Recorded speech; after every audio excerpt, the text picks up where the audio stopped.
Hello guys, welcome to Tech Tricks tutorial. In today's video, I will show you how to accept payment on Facebook Marketplace.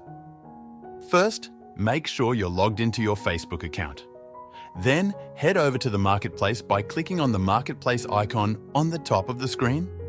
Once you're in the Marketplace, click on the gear icon located in the top left corner of the screen.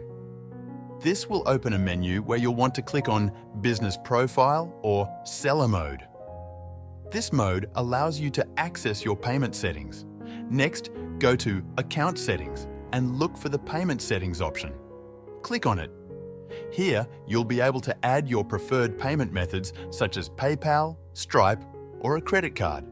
Simply choose the method you want, follow the on-screen instructions to set it up, and then click Next. Once your payment method is added, it will be tied to your Facebook account. This means that whenever you sell something on Facebook Marketplace, the buyer can pay you through this payment method.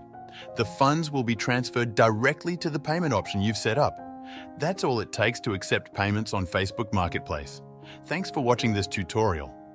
If you found this video helpful, please like and subscribe to our channel for more tech tips and tutorials.